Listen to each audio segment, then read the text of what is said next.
अस्सलाम वालेकुम जी जनाब, कैसे हैं आप सब। उम्मीद करती हूँ सब ठीक ठाक होंगे और सबकी ईद भी बहुत अच्छी अच्छी गुजरी होगी, जो कि गुजरे भी काफ़ी देर हो चुकी है। और आप लोग भी कह रहे होगे कि ये फिर से आ गई, ये 4 दिन बाद इसे याद आ जाता है। तो जी हाँ, वाकई मुझे 4 दिन बाद याद आ जाता है। और यूट्यूब जो है ना, दिखने में बहुत आसान है, कहने को बहुत आसान है, लेकिन असल में करने में बहुत मुश्किल काम है। स्पेशली अगर आपके बच्चे भी छोटे हैं ना, फिर तो मैनेज करना बहुत ही मुश्किल होता है। लेकिन मुझे क्योंकि शौक़ भी है, तो जब मेरा शौक़ बहुत ज़्यादा बढ़ रहा हो ना, तो फिर एक आधी वीडियो डाल के इसे पूरा कर लेती हूँ। और लेकिन ये है कि इंशाल्लाह फ्यूचर में मैं इसे बहुत ज़्यादा इम्प्रूव करूँगी।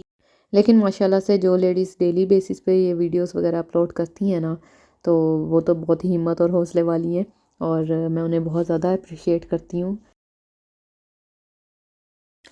अच्छा जी, अभी है जी सुबह का टाइम, अंशरा स्कूल चली गई थी और तकरीबन 10 बजे मैं अपना और हामिद का नाश्ता बना रही। और ये जो आप मसाला देख रहे हैं ना, ये वही क्यूब्स हैं जो मैंने रमज़ान में भी बनाई थी। तो ये मैंने और बना ली थी, और काफ़ी अभी पड़ी थी, तो मैंने सोचा पहले इन्हीं को ख़त्म करती हूँ। लेकिन 5 मिनट के अंदर अंदर ना इतना ज़बरदस्त किस्म का नाश्ता तैयार हो जाता है। तो मैं तो ये बना के आगे भी रखती ही रहूँगी। अच्छा, मैं क्या करती हूँ कि जब मैंने पराठे बनाने होते हैं ना, उससे पहले मैं 2-3 क्यूब्स जितनी भी मैंने मसाला बनाना होता है वो निकाल के मैं रख लेती हूँ। माइक्रोवेव में डीफ्रॉस्ट करने की ज़रूरत नहीं पड़ती है, क्योंकि 5 मिनट के अंदर अंदर ये मेल्ट हो जाती हैं।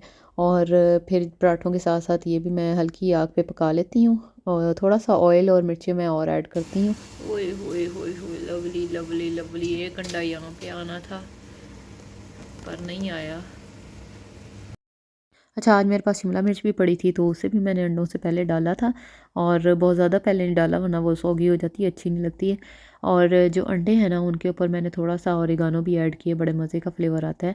उसके बाद इसे मैंने कवर किया था और अंडों को मैंने पका लिया, और थोड़े से ना रनी रखे हैं, बिल्कुल ज़्यादा नहीं पकाया वरना मज़ा नहीं आता। ये मैं तकरीबन 4-5 साल से बना रही हूँ, और जब मैंने फ़र्स्ट टाइम बनाया था ना, तो अपने अंदाज़े से ही बनाया था। मुझे नहीं पता था ये वाक़ई एक डिश है शक्शुका। ये तो मुझे बाद में पता लगा। तो ख़ैर मैंने कॉपी नहीं की भई, मैं ख़ुद बनाया था, हामिद गवाह हैं।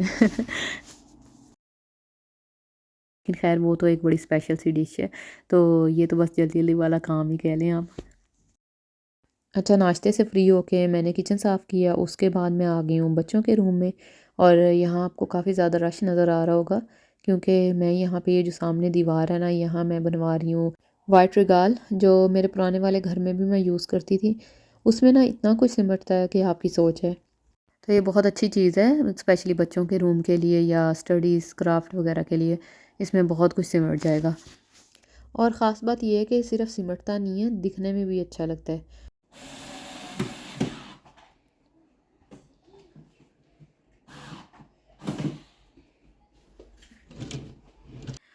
ये रिगाल हमने ली थी आज से तकरीबन 3 साल पहले, और जब हमने ली थी ना, तो हम यही कंसीडर कर रहे थे कि इसमें दराज और इस तरह से दरवाज़ों वाले कैबिनेट ज़रूर होने चाहिए, ताकि सब कुछ ना सामने शो ना हो रहा। क्योंकि ये छोटी छोटी सी चीज़ें ना, जितनी मर्ज़ी समेट के रखी हूँ, एकदम से वो रश वाली लुक दे रही होती हैं।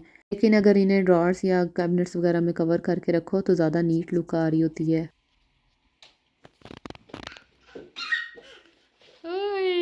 इसलिए ज़्यादातर फर्नीचर लेते वक्त हमने दो चीज़ों का ख्याल रखा है। एक तो कलर, हमने ज़्यादा वाइट कलर ही लिए, और दूसरा ये कि मैक्सिमम उसमें ड्रॉर्स वगैरह हों, ताकि चीज़ें जो हैं वो अच्छी से सिमट सकें उसमें, और कम से कम जो है ना क्लटर लगे।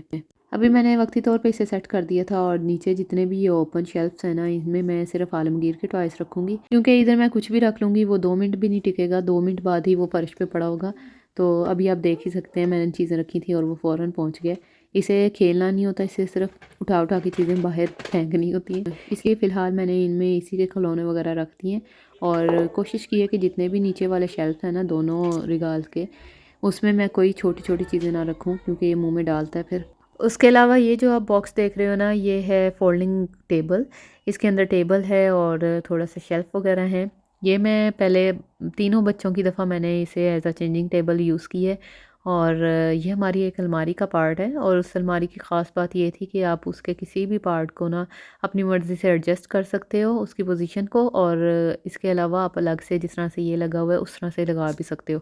तो फ़िलहाल अंशरा को चाहिए था अपने लिए एक सेपरेट स्टडी टेबल, क्योंकि वो जब बाकी टेबल्स पे बैठ के काम करती है ना, तो अमीना बहुत ज़्यादा तंग करने लग गई थी। तो इसकी हाइट इस तरह से रखी है कि अमीना इसे डिस्टर्ब नहीं करेगी, और ये लॉक भी हो जाता है, तो इजीली फिर उससे चीज़ें बची रहेंगी। ये तकरीबन मैंने 8 साल यूज़ किया और जिसकी वजह से ना ये जो अलमारी के अंदर वाला हिस्सा था उसका और बाहर वाला हिस्से का कलर काफ़ी चेंज हो गया था। तो इसके ऊपर फिर मैंने कवर किया है पिंक कलर में, लेकिन पिंक इतना अच्छा नहीं लग रहा था। अभी मैं देखूँगी कोई सिंपल मुझे रैपिंग शीट वगैरह मिल गई वाइट कलर में तो वो लगाऊँगी। और अंदर से कुछ ये इस तरह से है, अभी मैंने सेट नहीं किया, अंशरा ने बस ला के चीज़ें अंदर डाल दी हैं, तो इसे सेट भी कर लेंगे।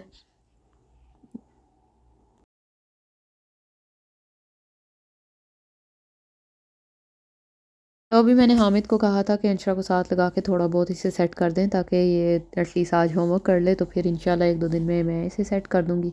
और मैं आ गई थी किचन में, मैंने बनाना था खाना और खाने में मैं बना रही हूँ आज ज़ुकीनी। अच्छा, ज़ुकीनी पहले हामिद नहीं खाते थे, शायद जब तक खुद बनाते थे तो इन्हें पसंद नहीं थी, लेकिन ये कि मेरी बनाई हुई इन्हें पसंद है, तो अब तकरीबन हफ्ते में एक बार बन जाती है। लेकिन इसमें मिर्चें कभी-कभी बहुत ज़्यादा हो जाती हैं, पता नहीं क्यों।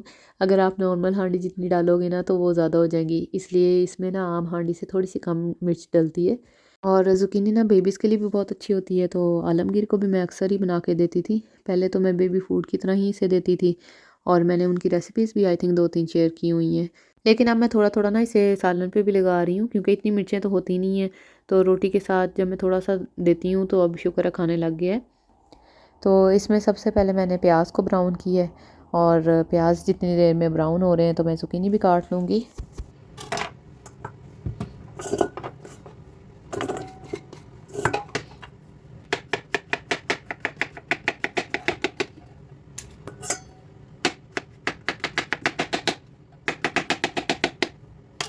अब हम डालेंगे धनिया, ज़ीरा, नमक, हल्दी और एंड में गरम मसाला।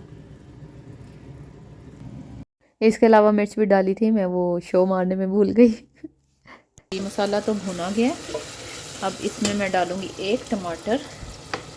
तो फ्रोज़न टमाटो है ये मैं डाल रही हूँ इसमें।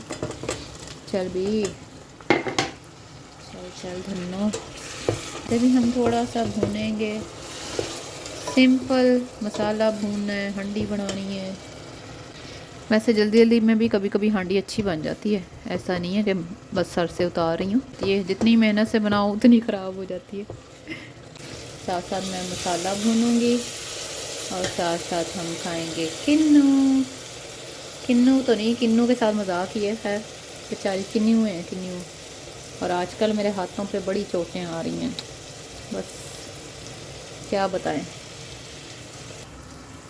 चलो जी, भुनाई हो गई अच्छी तरह से। अब हम इसमें ऐड करेंगे ये zucchini। बस अब थोड़ा सा इसको भी साथ में भूनूंगी 2-4 मिनट ही, ताकि इसमें भी मसाला अच्छी तरह से लग जाए। उसके बाद थोड़ा सा पानी ऐड करके इससे मैं ना दम पे रख दूँगी।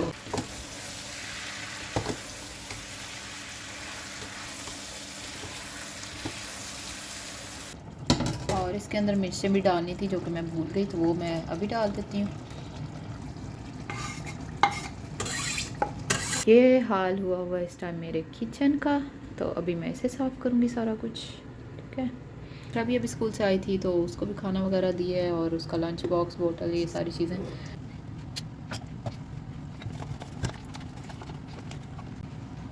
ये आवाकाडो मैंने फ्रिज से निकाल के रखा था दोनों बच्चों के लिए, लेकिन उस बेचारे का हाल ही बुरा हो गया, तो ये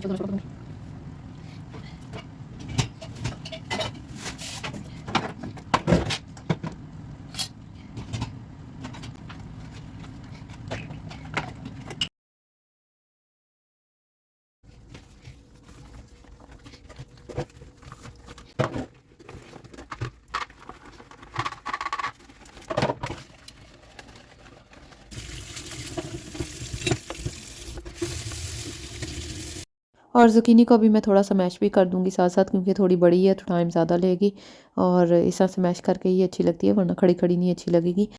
और बीच में जितना भी मुझे टाइम मिलता है ना, साथ साथ मैं कोशिश करती हूँ कि चूल्हा साफ़ कर लूँ, किचन साफ़ कर लूँ, क्योंकि जितना काम रह जाए वो फिर रात में करना पड़ता है और रात में मेरा बिल्कुल दिल नहीं कर रहा होता। और ये ज़ुकीनी और साग वगैरह जो है ना, ये चूल्हा तो सब गंदा करते ही हैं, साथ साथ दीवारें भी इतनी गंदी हो जाती हैं। इसलिए उन्हें भी मैं साथ-साथ ही साफ़ करती हूँ क्योंकि वो ड्राई हो जाना तो फिर बहुत टाइम लेती है। ये जी किचन भी साथ ही साफ़ हो गया। दम वाले खानों का ना वैसे ये फ़ायदा है कि किचन जो है ना उसी दौरान साफ़ हो जाता है।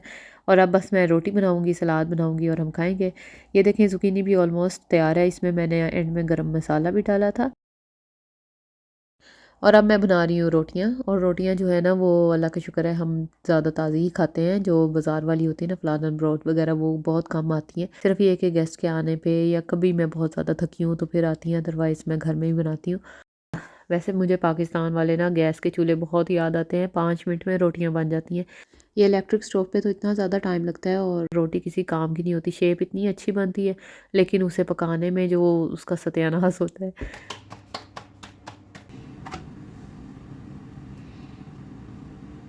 अच्छा, मैंने तंदूर जो है ना वो दूसरे घर में ही रखा हुआ है, इधर मैं नहीं लेके आई हूँ क्योंकि मुझे लग रहा था कि इधर के जो चूल्हे हैं वो थोड़े तेज़ ही हैं, तो वहाँ पे मुझे ज़्यादा ज़रूरत फ़ील होती थी, इसलिए फिर अभी फ़िलहाल वहीं पड़ा है।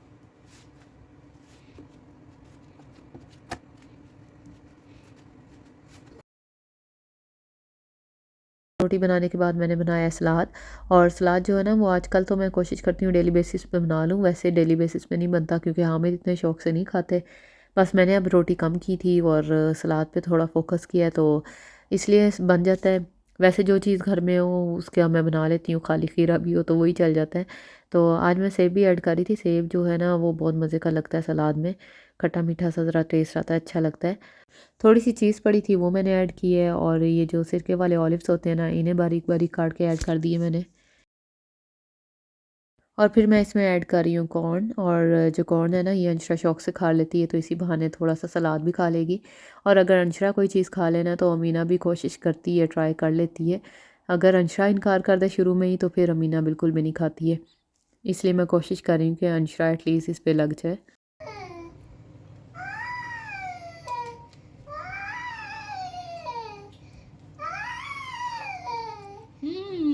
ये आलमगीर के नींद और रोने वाले गाने मिक्स हुए हुए थे, तो मैंने सोचा आपको भी सुनवाती हूँ। चलें जी, अब मैं आपसे लूँगी इजाज़त। अपना रखिएगा ख़्याल। अल्लाह हाफ़िज़।